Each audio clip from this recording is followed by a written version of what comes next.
defend the Constitution of the United States. Preserve, protect, and defend the Constitution of the United States. So help me God. So help me God.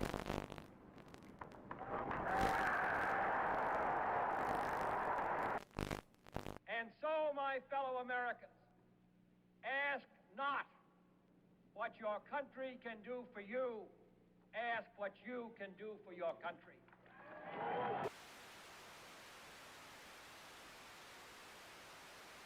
British Prime Minister Harold Macmillan arrives in Key West, Florida for a conference with the President on the explosive crisis in Laos. They jointly declare determination to prevent the Southeast Asian kingdom from being taken over by communist-supported rebels. Also discussed is Britain's ceasefire proposal to Moscow.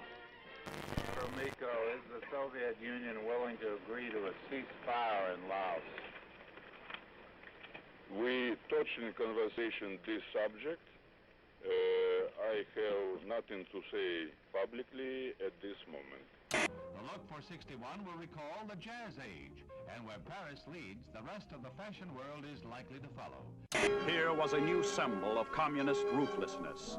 Overnight, East Berlin became a concentration camp, sealing in the inhabitants of that sector.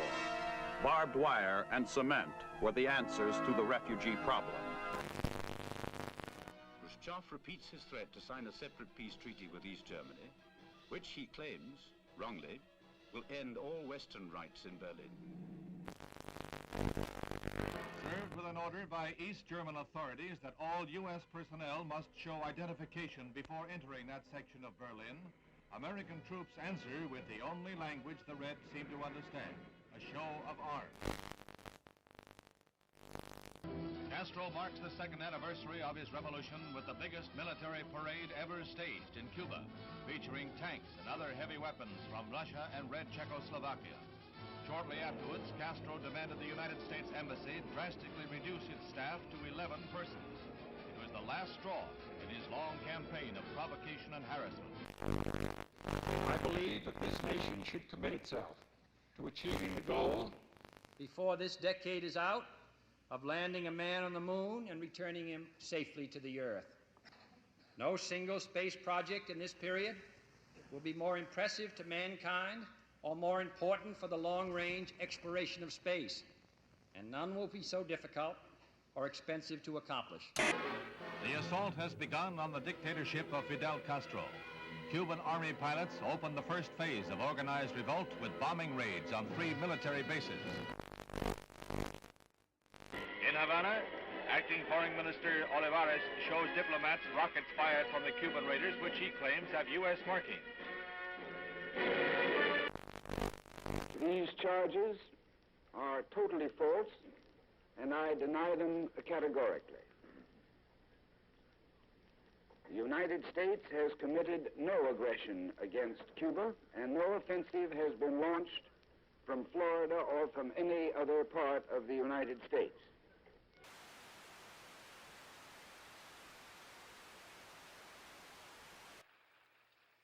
Es un honor para mí el estar hoy entre un grupo de los hombres más valientes del mundo.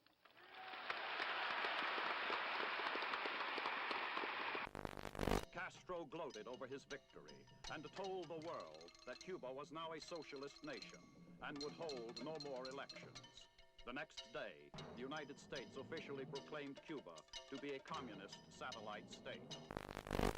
Man had his first great success in space when the Russians pushed a man across the threshold. He was Yuri Gagarin, the astronaut the Russians lionized as the first to orbit the Earth.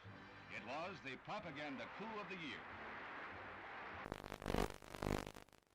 Today, this Redstone Mercury is the center of world attention as Lieutenant Commander Shepard walks to the elevator that will carry him 65 feet aloft to the capsule. It's 6:20 a.m., a moment of history. 3, 2, 1, 0.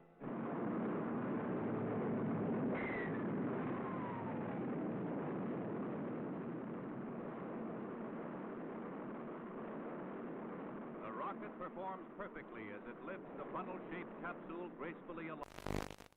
115 miles up, he went 300 miles downrange, right on target, and was picked up by waiting helicopters.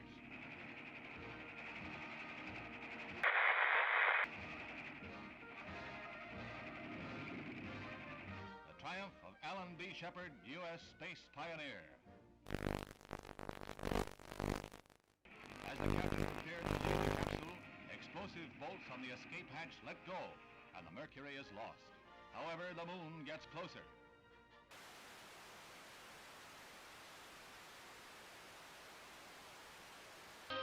Albany, Georgia. A Negro fight against segregation is led by the Reverend Martin Luther King.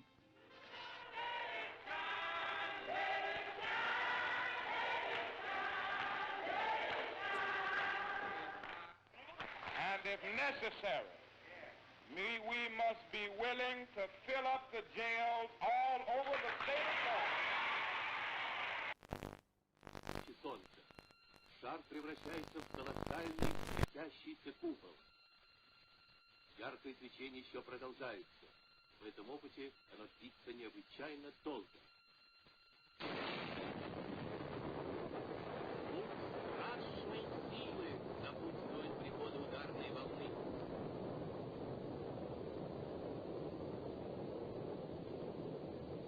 Just why the Soviet Union would wish to detonate a 50 megaton explosion, something about which we can all speculate.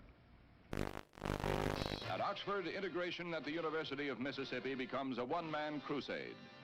When Air Force veteran James Meredith tries to register, the police lines are drawn, U.S. Marshals blocked. When university officials are cited for contempt of federal court, Governor Ross Barnett personally Negro applicant. Meredith goes away, and the federal government ponders its next move. The force is increased tenfold and more. It is not enough to avert a night of rioting, leaving 2 dead and the campus the shambles of a battlefield.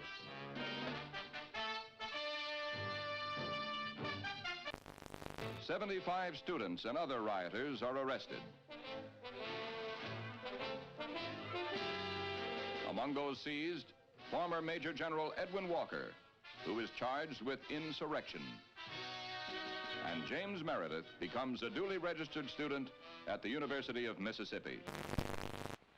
Sir, there's been a great deal of turmoil and conflict. 2 people have been killed.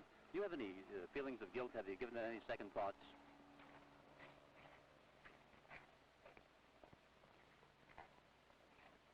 I'm very sorry that anyone had to get hurt or killed. But of course, I think that's an unfair question to me. I don't believe any of you believe that I had anything to do with it. President Kasavubu is given a Leopold on his return from a conference of Congolese leaders in Madagascar, at which it was agreed to convert the republic into a loose confederation. The streets are jammed for a parade in celebration of the decision. But red opposition to the plan is heated, and the pro-Soviet Antoine Gizenga, Lumumba's political heir, still controls key areas and sizable armed forces. The Congo's problems are far from over. Vienna was a neutral arena for a sparring match between 2 worlds. The men who hold the power to write tomorrow's history met, smiled, and resolved no problems. The dictator and the president, the East and the West. St. James Church in the Hudson River hamlet of Hyde Park is the scene of last rites for the First Lady of the World, Eleanor Roosevelt. President Kennedy heads the list of distinguished world leaders who pay last tribute to the extraordinary and beloved woman who is remembered as a humanitarian and one who loved her fellow man. There is no strife, no prejudice, no national conflict in outer space as yet. Its hazards are hostile to us all. Its conquest deserves the best of all mankind, and its opportunity for peaceful cooperation may never come again. But why, some say, the moon? Why choose this as our goal? And they may well ask, why climb the highest mountain? Why, 35 years ago, fly the Atlantic? Why does Rice play Texas? We choose to go to the moon. We choose to go to the moon.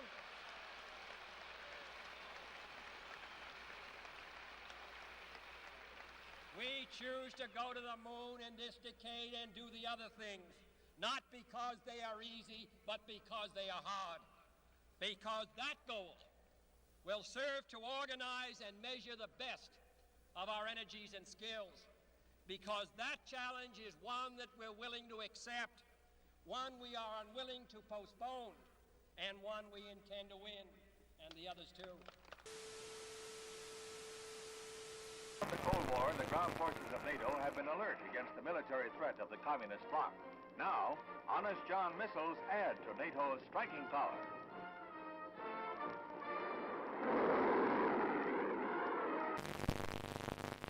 President Kennedy begins a tour of 4 space installations at Huntsville, Alabama, where he is greeted by Dr. Wernher von Braun, space pioneer and director of this research and development center. The missiles on display are dwarfed by the mighty Saturn rocket. This booster is the first stage of the rocket that will put the 3-man Apollo capsule into a 2-week orbit of the Earth in 1964. Preliminary to a lunar shoot. Gemini, which was developed here, will allow 2 men to orbit the Earth for 2 weeks and will be used for experiments in outer space rendezvous and docking missions. This winds up the President's first-hand look at our space program and our progress in the race for space. This deficit comes from a recession. If we can take the proper action in the proper time, this can be the most important step we can take to prevent another recession. That is the right kind of a tax cut, both for your family budget and the national budget. Chiang Kai-shek, leader of the peoples of Free China on the island of Taiwan, heads the celebration of the 50th anniversary of the overthrow of the Manchu dynasty. 11 million Chinese, strong with their dream of someday wresting their homeland from the communists, are marking the day that saw the end of 4,000 years of monarchy in China. Khrushchev declared, through the formation of the world system of socialism, the situation in the world has altered radically. At present, it is not known who encircles whom. On December 2nd, 1961, Castro reveals, I am a Marxist-Leninist and will be one until the day I die. Socialism is a world reality today. There is no halfway between socialism and imperialism. This government, as promised, has maintained the closest surveillance of the Soviet military buildup on the island of Cuba.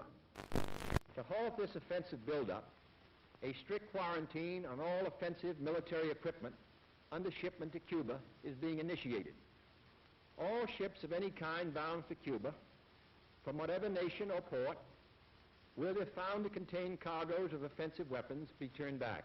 It shall be the policy of this nation to regard any nuclear missile launched from Cuba against any nation in the Western Hemisphere as an attack by the Soviet Union on the United States, requiring a full retaliatory response upon the Soviet Union. Communism's adventure in Cuba is a sophisticated one. Political, psychological, subversive, with paramilitary features.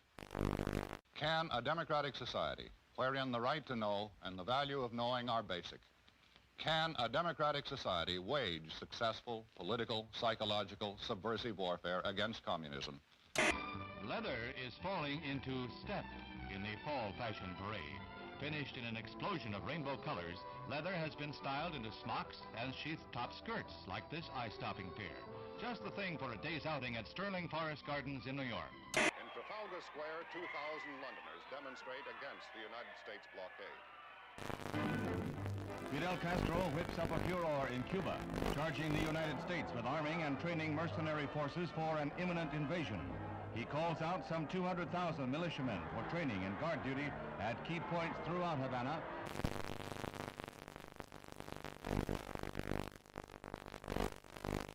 Khrushchev happily receives a gift of the Cuban flag as he lines up with a solid endorsement for the home-brewed anti-Americanism of Fidel Castro, the Soviet sole Western Hemisphere ally.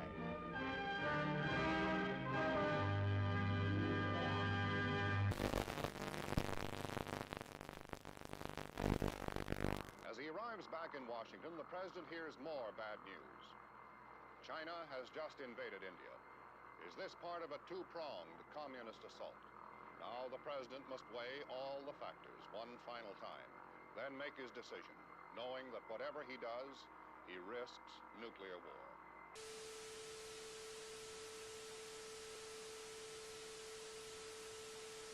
Meanwhile, the United States continues to reinforce its Cuban base at Guantanamo Bay, the naval depot that Castro wants the U.S. to give up. These Marines have been assigned the job of protecting the base against any Cuban threats that might arise during the present crisis. Mr. President, I am submitting today a resolution to the Security Council designed to find a way out of this calamitous situation. This resolution calls, as an interim measure under Article 40 of the Charter, for the immediate dismantling and withdrawal from Cuba of all missile and other offensive weapons. The inauguration of Abraham Lincoln as the 16th President of the United States is reenacted in the nation's capital 100 years after the event. There's a crowd larger than the original president this day, double the 10,000 of 1861. And the bright, balmy day is in marked contrast to the gloomy overcast of a century ago. Scenes familiar from history books and movies come to life at the Capitol as Mr. Lincoln arrives. He is portrayed... The following is the letter which has just been dispatched from the President to Chairman Khrushchev. I think that you and I, with our heavy responsibilities for the maintenance of peace, were aware that developments were approaching a point where events could have become unmanageable. So I welcome this message and consider it an important contribution to peace. It urgently recommends that the United States and the Soviet Union confer promptly on measures to remove the existing threat to the security of the Western Hemisphere and the peace of the world, and to report thereon to the Security Council. Earlier today, Secretary of Defense Robert McNamara announced that yesterday's photographic surveillance of Cuba indicated that the bases were being dismantled. But with increased United States aid and instruction, Vietnam soldiers learned to fight back against the communist Viet Cong. Helicopters become a crucial weapon against guerrillas who strike, then disappear will-o'-the-wisp in marshes. Southeast Asia and Berlin are not the only hazard areas in the orchestrated struggle of the Cold War. There is Cuba, from which Bay of Pigs invaders hobble back when their ransom is paid. The President visits the big missile center at Vandenberg Air Force Base. He becomes the nation's first president to see an intercontinental ballistic missile fired when an Atlas D blasts off its pad to roar down the Pacific Missile Range in a perfect launch.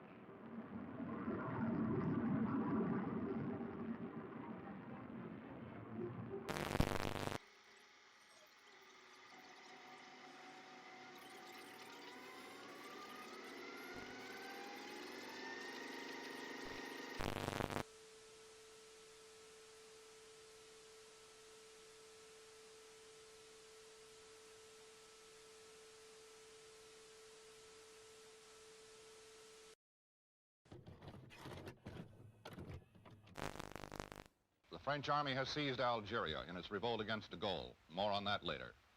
In Laos, the government's army suffered its worst defeat of the Civil War, evacuating its last stronghold in north-central Laos. Now the communists may want to begin the ceasefire talks. And I believe that in the 1960s, the United States can once again capture the imagination of the world. Chicago, the Windy City, is both windy and snowy in the wake of a storm which leaves more than half a foot. Temperatures drop to 0 during the storm. San Francisco gets the heaviest snow in 30 years. Children, many of whom have never seen snow before, are more spellbound than snowbound, but they soon learn what to do with the stuff.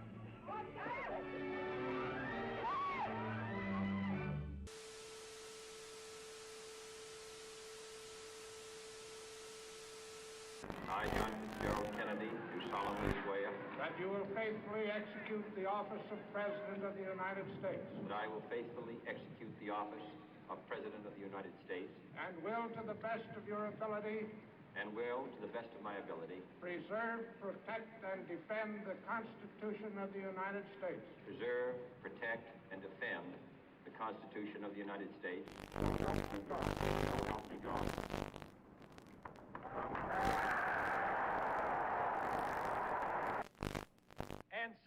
my fellow Americans, ask not what your country can do for you, ask what you can do for your country.